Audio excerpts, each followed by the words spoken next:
अहिले राजपुरवासीहरूले यो सङ्क्रमण अवस्थामा कुनै किसिमका चाहिँ दुःख आइपरेमा कहाँ सम्पर्क गर्ने कसरी मिडिया मार्फत अहिलेको यो नयाँ दोस्रो चरणको जुन कोभिड फैलिराखेको छ के अरे घरमा आफ्नै घरमा चाहिँ बसेर होम आइसोलेसनमा बसेर बस्न सक्ने अवस्था छ त्यो उहाँहरूलाई चाहिँ आफ्नै घरमा यहाँभन्दा पनि बढी घरमा बस्दाखेरि सुरक्षित हुने भन्ने बुझिएकोले घरमा बस्दा नै होम आइसोलेसनमा बस्न चाहिँ उपयुक्त हुन्छ ती सल्लाह दिन्छौँ र जसलाई घरमा बस्ने वातावरण छैन उहाँहरूको लागि राजपुर गाउँपालिकाले बनाएको आइसोलेसन अवस्था। अनि अध्यक्षज्यू अहिले यहाँ प्रमुख भएको हैसियतले 1 नम्बरदेखि 7 नम्बरसम्मका वडा अध्यक्षज्यूहरूलाई यसलाई सङ्कटलाई पार गर्नको लागि कस्तो खालको चाहिँ निर्देशन दिनुभएको छ यहाँले? हामीहरूले यसभन्दा अगाडि भर्खरै कति मलाई लाग्छ 15 गते हाम्रो गाउँपालिकाको बैठक बसेको थियो र यो विषयमा चाहिँ त्यहाँ व्यापक छलफल भएर आफ्नो आफ्नो वडाहरूमा के अरे प्रचार प्रसार जनचेतनाका अभियानहरू सञ्चालन गर्ने।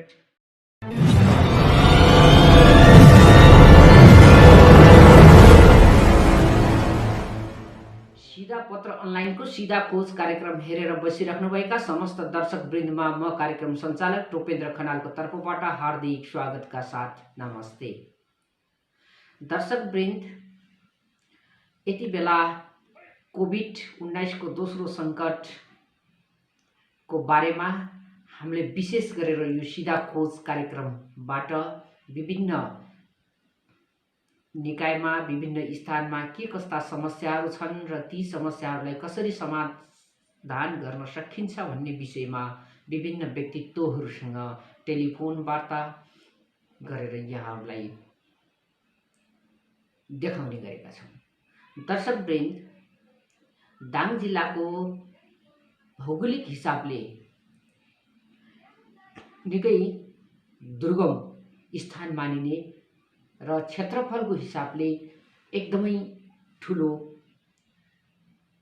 जुन पालिका भनेर राजपुर गाउँपालिका चिनिन्छ, यो पालिका दक्षिण भेगमा विभिन्न नाकाहरू छन्।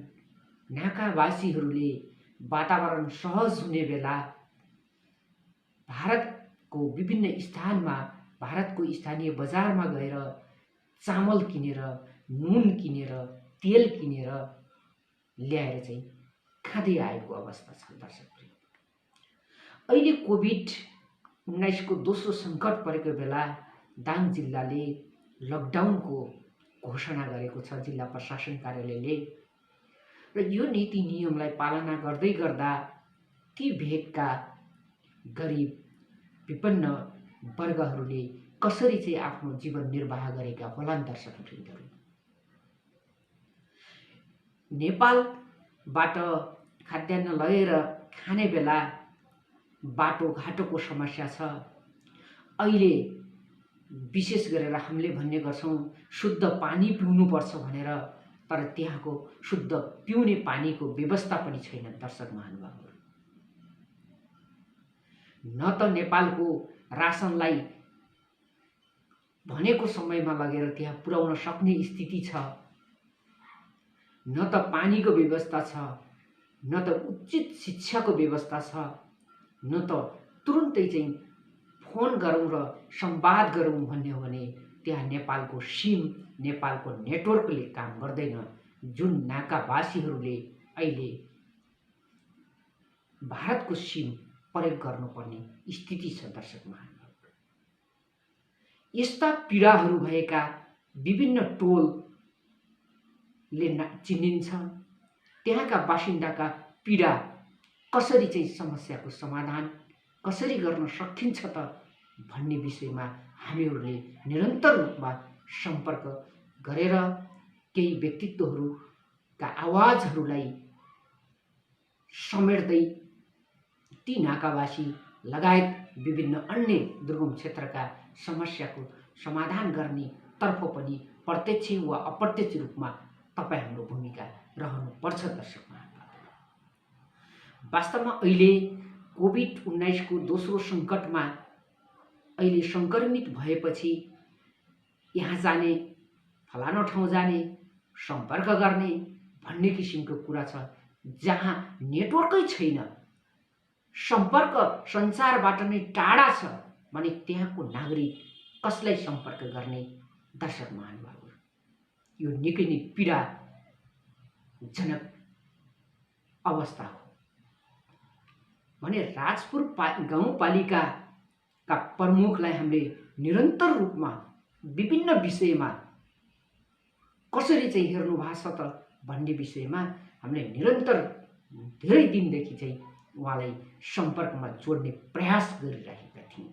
दर्शक महानुभावहरू, आज मैले विशेष गरेर यो सिधा खोज कार्यक्रममा राजपुर गाउँपालिकाका प्रमुख लोकराज केसीजीलाई भेट्नकै लागि म दौडधुप गरेको थिएँ। दर्शक महानुभावहरू, त्यसैले गर्दाखेरि आज अस्थायी क्वारेन्टाइन,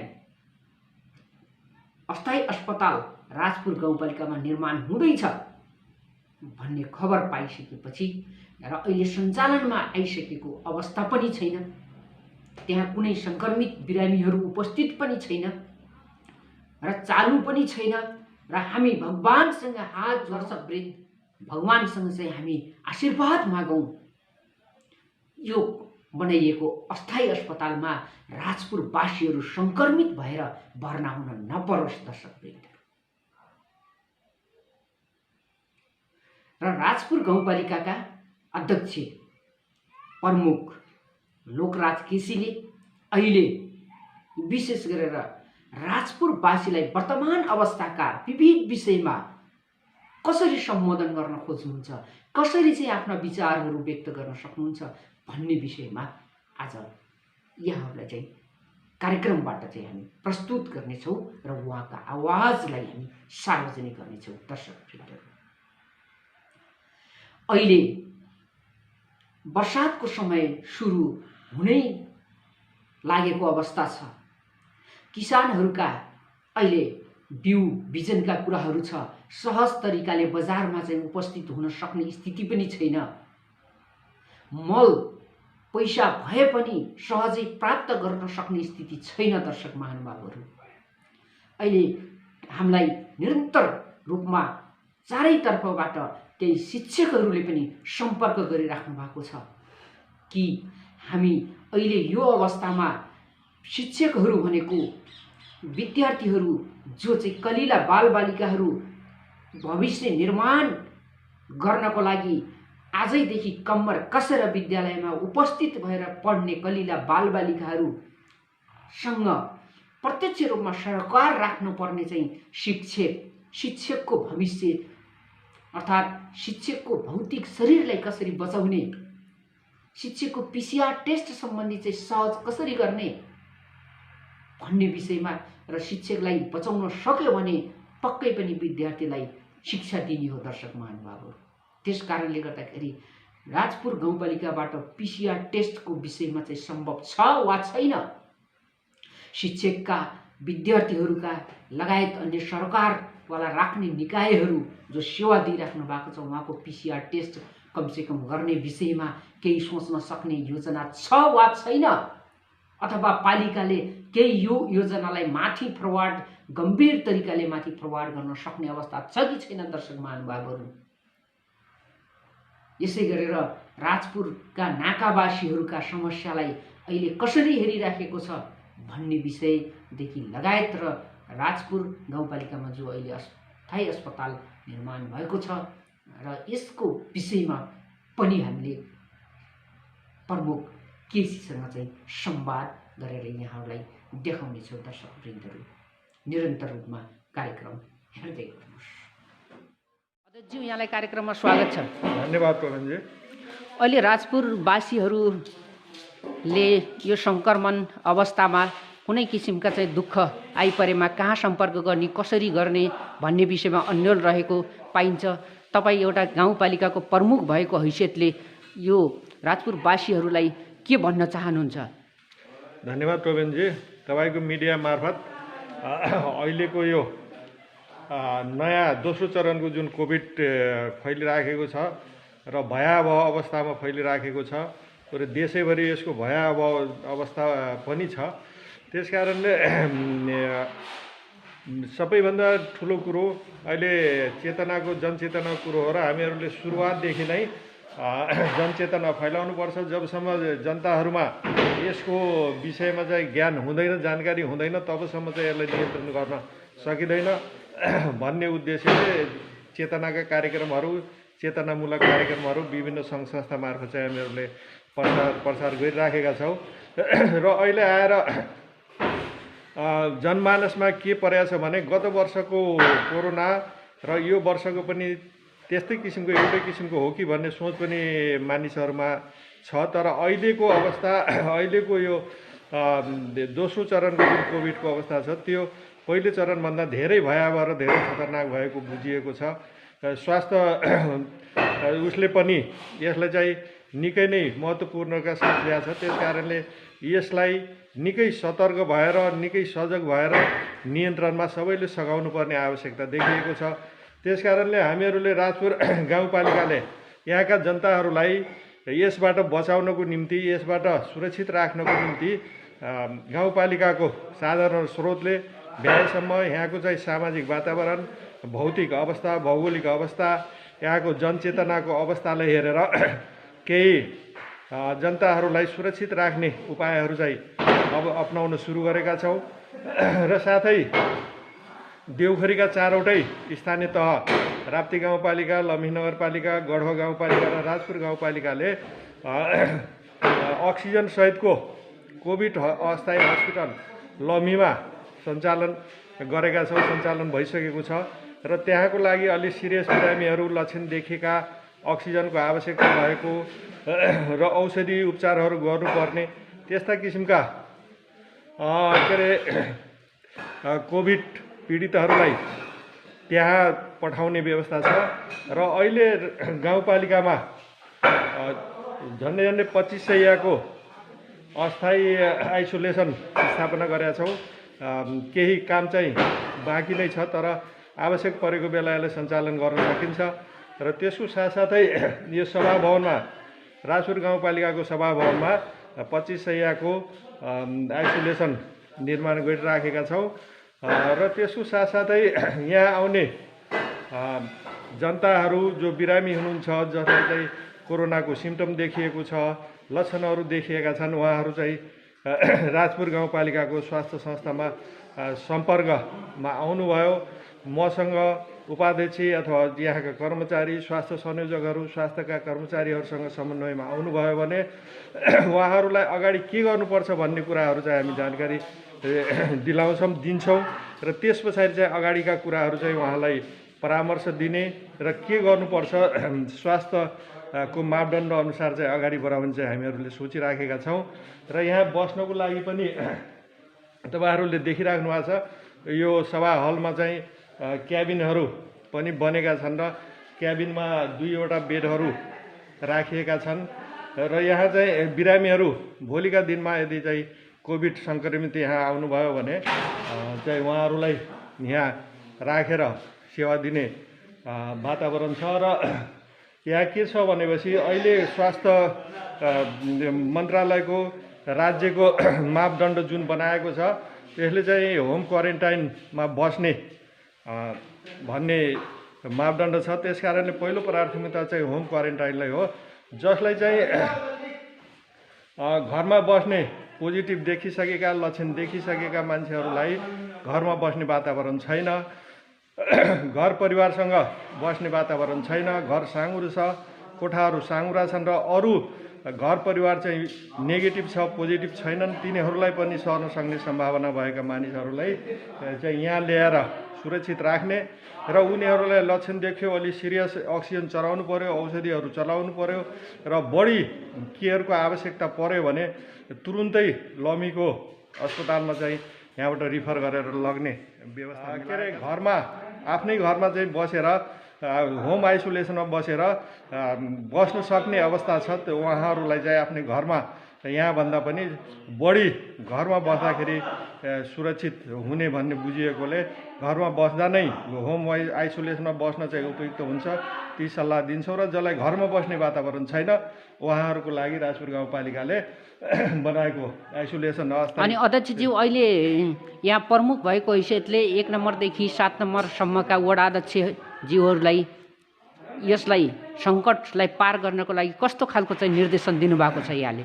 हामीहरूले यसभन्दा अगाडि भर्खरै कति मलाई लाग्छ 15 गते हाम्रो गाउँपालिकाको बैठक बसेको थियो र यो विषयमा चाहिँ त्यहाँ व्यापक छलफल भएर आफ्नो आफ्नो वडाहरूमा के अरे प्रचार प्रसार जनचेतनाका अभियानहरू सञ्चालन गर्ने, त्यहाँका जनताहरूलाई अहिलेको यो नयाँ सङ्क्रामकको विषयमा चाहिँ जानकारी गराउने र पहिले जस्तो किसिमले चाहिँ यसलाई लापरवाही नगर्ने र के अरे त्यस्ता किसिमका समस्याहरू आए, कुनै लक्षण देखिए भने चाहिँ तुरुन्त सम्पर्कमा आउने भन्ने किसिमका वातावरणहरू उहाँहरूले चाहिँ आफ्नो समुदायमा लैजानुस्। उहाँ समुदायका जनताहरूलाई सचेत गर्नुपर्छ। तपाईँहरूले सबै वार्ड अध्यक्षहरूदेखि लिएर जनप्रतिनिधिहरू, वार्ड सदस्यहरू सबैको जिम्मेवारी पनि हो र आफ्ना वडाहरूमा क्रियाशील सङ्घ संस्थाहरू, एनजिओ आइएनजिओहरूलाई पनि चाहिँ सक्रिय गराउनुहोस् र यसको विषयमा चाहिँ व्यापक प्रचार प्रसार गर्नुहोस् भन्ने निर्देशन दिइएको छ। त्यही अनुसारले वार्डहरूले पनि काम गरिराखेका छन्। अनि अहिले पछिल्लो आवरमा नागरिकहरूको गुनासो रहेको छ, भारतबाट पैदल हिँडेर आउने भित्रिने राजपुर गाउँपालिकामा त्यस्ता नागरिकहरू भित्रिरहेको भन्ने चाहिँ सूचना प्राप्त भएको छ। उहाँहरूलाई के भन्न चाहनुहुन्छ? उहाँहरूलाई त्यो हाम्रो के अरे खुला भारतसँग खुला सिमाना भएको हुनाले राजपुर गाउँपालिकाको बर्डर पनि निकै 60-65 किलोमिटर चाहिँ इन्डियासँग जोडिएको नाका क्षेत्र भएको हुनाले यहाँ चाहिँ मान्छे लुकी छिपी प्रवेश गर्ने सम्भावना छ।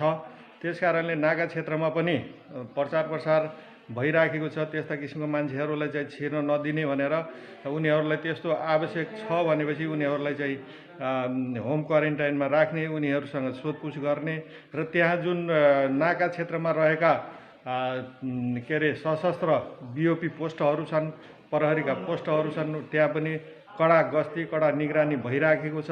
तैपनि मान्छेहरू चाहिँ त्यहाँ घुस्ने अथवा चाहिँ लुकी छिपी प्रवेश गर्ने भइराखेको छ भन्ने जानकारी पनि आएको छ। तर त्यहाँका बासिन्दाहरूलाई त्यस्ता किसिमका मानिसहरू आछन् भने उनीहरूलाई चाहिँ सचेत भएर उनीहरूसँग सम्पर्क गरेर उनीहरूलाई चाहिँ क्वारेन्टाइनमा राखेर उनीहरूको अवस्था के छ, उनीहरूलाई कसरी सुरक्षित राख्न सकिन्छ, उनीहरूलाई चाहिँ के अरे कन्भिन्स गरेर चाहिँ उनीहरूको अवस्थाको बारेमा जानकारी लिइराख्ने र त्यस्तो अवस्था गम्भीर हुन थाल्यो, लक्षणहरू देखिन थाले भने त्यसलाई चाहिँ समुदायमा जान नदिएर चाहिँ सिधै गाउँपालिकाको आइसोलेसनमा सम्पर्क गराउने भन्ने किसिमले चाहिँ हामीहरूले यो सूचना चारैतिर प्रवाह गरेका छौँ। अहिलेसम्म चाहिँ त्यसरी आएको छैन।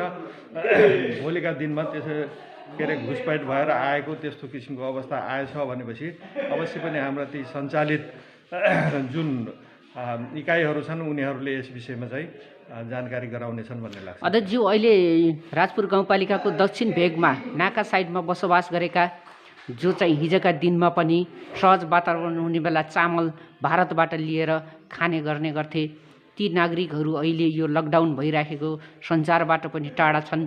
उनीहरूको समस्याको विषयमा यहाँले कसरी बुझ्नु भएको छ?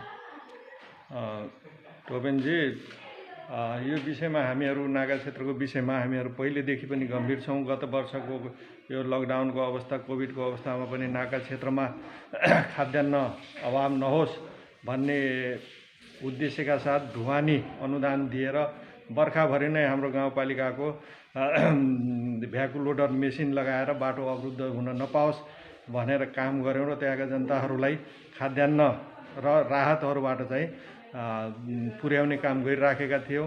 अब यो वर्ष पनि त्यस्तो राहत वितरण गर्ने, निःशुल्क वितरण गर्ने त कुनै कार्यक्रम छैन, कतैतिर देखिया पनि छैन।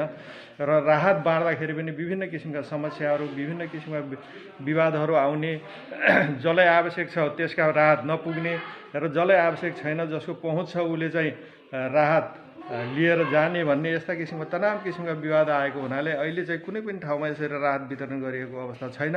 हामीहरूले अस्ति 15 गतेको कार्यपालिका बैठकमा के निर्णय गरेका छौँ भने गत वर्ष जस्तै यो वर्ष पनि नाका क्षेत्रमा ढुवानी अनुदान दिने, त्यहाँ आवश्यक पर्ने जुन खाद्यान्न छ त्यहाँका जनताहरूले कुन टोलमा कुन नाकामा कति खाद्यान्न आवश्यकता पर्छ गाउँपालिकासँग समन्वय गरेर चाहिँ खाद्यान्न लैजाने र त्यसको ढुवानी भाडा चाहिँ गाउँपालिकाले तिर्दिने भन्ने हामीहरूले निर्णय गरेका छौँ। त्यसरी चाहिँ नाका क्षेत्र र यहाँ देउखुरीतिरका पनि अलि विकट त्यस्तै किसिमका क्षेत्रहरू छन् भने त्यहाँको लागि गाउँपालिकाले ढुवानी भाडा तिर्दिने व्यवस्था गरेका छौँ। अनि अहिले चाहिँ यो किसानहरूको खेती गर्ने बेला आयो, मल बिउ बिजनको पनि समस्या छ। यसरी चाहिँ बजारमा चाहिँ सहज तरिकाले जान पाउने स्थिति पनि छैन। अहिले ती किसानहरूको समस्याको विषयमा यहाँहरूले कसरी लिनुभएको छ? अब बर्खा सुरु हुन थाल्यो, मकैदेखि लिएर धान खेतीको समय आउन थाल्यो। त्यस कारणले अहिले चाहिँ खेती गर्न सहज होस्, खेतीको लागि चाहिने मल खाद र बिउहरू चाहिँ सहजै उपलब्ध होस् भन्ने उद्देश्यले अहिले चाहिँ गाउँ गाउँमा भएका सहकारी मार्फत चाहिँ खाद र बिउहरू वितरण गर्ने भन्ने एउटा के अरे नीति बनेको छ। त्यही अनुसारले सहकारीहरू ल्याइराखेका छन् र अहिले जिल्लाको हाम्रो यो कोभिड व्यवस्थापन उसको बैठकले पनि यस्ता किसिमका कृषि कार्यलाई टेवा पुग्ने किसिमका कृषि कार्यमा काम लाग्ने किसिमका कृषि कार्यलाई गर्ने किसिमका कुनै पनि काम कुराहरूलाई अवरोध नगर्ने, रोकआउट नगर्ने र त्यसलाई कसरी सहज गर्न सकिन्छ त्यतातिर चाहिँ जाने भन्ने छ। त्यस कारणले गाउँपालिकाको सिफारिसमा जिल्लाले सहकारीहरूलाई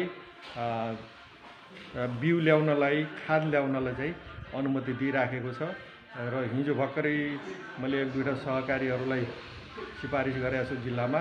उहाँहरूले पनि खाद ल्याएर बिउ ल्याएर चाहिँ वितरण गर्ने तयारीमा हुनुहुन्छ। अहिले त्यस्तो समस्या होला जस्तो लाग्दैन। अनि अहिले चाहिँ विशेष गरेर राजपुर गाउँपालिकामा एकजना प्रधानाध्यापकको पनि कोभिडको कारणले मृत्यु भयो। विद्यार्थीहरूसँग निरन्तर रूपमा सम्पर्क रहने शिक्षकहरूको पनि गुनासो के छ भने PCR टेस्ट चाहिँ गर्न पाए हुन्थ्यो, कसरी सहज हुन सक्थ्यो भन्ने विषय जिज्ञासा शिक्षकहरूले पनि राखिराख्नु भएको छ। यहाँबाट त्यस्तो सम्भव नभए पनि सहजताको लागि यहाँले अगाडि पहल गर्ने केही आधारहरू छन् भन्ने बताइदिनुहोस्। धेरै दुःखद कुरो हो। हाम्रो गङ्गीमा साधारण मावि गङ्गीमा चाहिँ कार्यरत प्रधान अध्यापक नवराज कालाथोकीको निधन भएको छ। त्यसमा हामीहरूले संवेदना पनि व्यक्त गरिराखेका छौँ र अहिले तपाईँको यो मिडिया मार्फत पनि पुनः म संवेदना व्यक्त गर्न चाहन्छु। र उहाँ चाहिँ निधन भयो। के अरे त्यो स्कुलको विद्यार्थीहरू अथवा उहाँसँग कन्ट्र्याक्टरमा आएका कर्मचारी शिक्षकहरूलाई वास्तवमा चेक गर्नुपर्ने अवस्था हो। तर अहिलेको प्रोटोकलमा के छ भने PCR चेक गर्ने पहिले जस्तो चाहिँ स्थानीय तहले स्वाब सङ्कलन गरेर PCR टेस्ट गर्नको लागि पठाउने, त्यसको रिपोर्ट आउने गर्ने थियो। अहिले त्यसलाई चाहिँ चेन्ज गरेर PCR गर्न चाहिँ आफै जानुपर्ने अवस्था छ र अहिले राज्यले चाहिँ यो एन्टिजेन टेस्ट गर्ने चाहिँ व्यवस्था गरेका छ। तर त्यसको लागि पनि हामीहरूले आफै खरिद गरेर टेस्ट गर्न सक्दैनौँ। राज्यले माथिबाट चाहिँ त्यसको लागि सामग्रीहरू पठाइदिन्छ र टेस्ट गर्ने कुरो आउँछ। त्यसकारण अहिले तत्कालै ती सामग्रीहरू आइ नसकेको अवस्था भए हुनाले त्यो गर्न सकिएको छैन। कोभिडको CCMCको उसमा चाहिँ मैले कुरो उठाएको थिएँ र त्यहाँ चाहिँ अहिले ती व्यक्तिहरूलाई, त्यो सम्पर्कमा आएका मानिसहरूलाई चाहिँ अब यहाँबाट गाडीमा पठाउँदाखेरि छुट्टै गाडीको व्यवस्था गर्न नसकिने, उनीहरूलाई व्यक्तिगत हिसाबले चाहिँ बसमा जाऊ भन्दाखेरि सङ्क्रमित भएपछि बसमा भएका अरू मान्छेसँग पनि कन्ट्याक्ट हुने त्यस्तो अवस्था अलि क्रिटिकल अवस्था नै हुने, अप्ठ्यारो अवस्था हुने भए हुनाले जान पनि सक्ने अवस्था छैन। त्यस कारणले हामीहरूले देउखरीका 4वटा स्थानीय तहले एउटा आवाज उठाएको थियौँ कि एउटा PCR टेस्ट गर्ने मसिन चाहिँ लम्हीमा स्थापना गरौँ र देउखरीका 4वटा स्थानीय तह साथसाथै चाहिँ यता प्युठानको तल्लो भेग, अर्घाखाँची, त्यस पछाडि गएर चाहिँ बाँकीको पूर्वी भेग यतातिरका मान्छेहरू पनि यहाँ चाहिँ पिसिआर टेस्ट गर्न आउन सक्छन् भन्ने किसिमका कुराहरू चाहिँ त्यहाँ हामीहरूले उठाएको थियौँ यहाँ देउखरीका 4वटै स्थानीय तहका प्रमुखहरूले र त्यो चाहिँ अलिकति टाइम लाग्ने र खर्च धेरै लाग्ने भएको हुनाले केन्द्रलाई प्रदेशलाई चाहिँ त्यसको अनुरोध गरेर पठाएका छौँ पिसिआर टेस्टको लागि। अब त्यो चाहिँ कहिले मेसिन आउने हो, माथिबाट स्वीकृत भएर आउन सक्छ सक्दैन, हामी स्थानीय तहहरूले त्यतिका खर्च धान्न गाह्रो भइरहेको छ। र फेरि यो अहिले नयाँ आर्थिक वर्ष आउने अवस्था छ, बजेट चाहिँ छुट्याएको बजेट विनियोजन भएको बजेट खर्च भइसकेको छ। त्यसकारण अहिले तत्कालै बजेटको व्यवस्था गर्न नसकिने अवस्था र लमीको हस्पिटललाई आइसोलेसन हस्पिटलले चाहिँ 20-20 लाख रुपियाँले तत्कालै दिनुपर्ने भएको र आफ्नो गाउँपालिकामा पनि 20 शय्याको आइसोलेसन व्यवस्थित गर्नुपर्ने भएको हुनाले चाहिँ पिसिआर मेसिन राख्न आर्थिक कारणले गर्दाखेरि अलिकति सम्भव गाह्रो हुने भएको हुनाले अहिले चाहिँ हामीहरूले केन्द्रबाट माग गरेका छौँ। पिसिआर टेस्ट गर्नको लागि चाहिँ व्यक्ति आफै जानुपर्छ। त्यो एन्टिजेन टेस्ट गर्नको निम्ति चाहिँ राज्यले एन्टिजेन टेस्ट गर्ने सामग्री पठाइदियो भने स्थानीय तहले चाहिँ आफ्नो बटाउन कति हुन्छ त्यसै गरी टेस्ट गर्ने व्यवस्था गर्छौँ हामी। धन्यवाद अध्यक्षज्यू, कार्यक्रममा जोडिएर राजपुरवासी अर्थात् राजपुरसँग सरोकार राख्ने विभिन्न निकाय समक्ष यो तपाईँका विचारहरू राख्ने र हामीलाई यो विचार पस्कने चाहिँ प्रयासमा सहभागी भई सहयोग गर्नुभएकोमा यहाँलाई धेरै धेरै धन्यवाद छ। धन्यवाद टोपेनजी, तपाईँको मिडिया मार्फत हाम्रा यहाँका गतिविधि र कोरोना सम्बन्धी दोस्रो लहर कोरोना सम्बन्धी केही कुराहरू राख्ने अवसर दिनुभयो। र साथसाथै म अन्तिममा राजपुरवासी र सम्पूर्णलाई के भन्न चाहन्छु भने अहिलेको कोरोना भनेको गत वर्षभन्दा धेरै नै भयावह स्थितिमा छ। त्यसकारणले हामीहरूले सबैले स्वास्थ्य सुरक्षाको मापदण्डलाई पालना गर्दै सामाजिक दूरी कायम गर्ने, मास्क लगाउने, अत्यावश्यक काम नपर्दै चाहिँ घरबाट बाहिर ननिक्लिने, त्यस पछाडि चाहिँ सेनिटाइजर अथवा चाहिँ साबुन पानीले मिचिमिचे हात धुने, यस्ता किसिमका जुन सुरक्षाका उपायहरू छन् सबैले अवलम्बन, सबैलाई त्यो नियमको पालना गरिदिन हुन अनुरोध गर्दै आफू पनि सुरक्षित बन्न र अरूलाई पनि सुरक्षित राख्न मद्दत पुर्याउनु हुनेछ भन्ने आह्वान गर्न चाहन्छु। धन्यवाद। दर्शक महानुभावहरू, राजपुर गाउँपालिकाका प्रमुख लोकराज केसीजीका कुराहरू यहाँहरूले सुन्नुभयो। अर्थात् पालिका प्रमुखका आवाजलाई यहाँहरूको बीचमा चाहिँ लैजाने कार्यमा पक्कै पनि हामीले कन्जुसाइ गरेनौँ। दर्शकवृन्द, अब उहाँका कुराहरू सकारात्मक कुराहरू आएका छन्। यी कुराहरू व्यवहारमा लागोस्, व्यवहारमा उतारियोस् भन्ने पनि हामी कामना गर्छौँ र हाम्रो तर्फबाट हाम्रो चाहिँ क्षमताले भ्याउने कार्यमा हामी पनि उहाँलाई सहयोग गर्नेमा कतैबाट पनि कन्जुसाइ गर्ने छैनौँ। दर्शक महानुभावहरू, र यी कुराहरूलाई सकारात्मक कार्यहरूको लागि सकारात्मक ऊर्जा दिने खालकोमा तपाईँहरू दर्शकहरूको पनि भूमिका रहन्छ। दर्शक महानुभावहरू, त्यस कारणले हरेक वडामा जनप्रतिनिधिहरू हुनुहुन्छ, वडा कार्यालयमा तपाईँहरूले निरन्तर रूपमा सम्पर्क गर्नुहोस्। वडा कार्यालयका नम्बरहरू राख्न सक्नुहुन्छ यस्तो बेला 98 578 77 001 98 578 77 001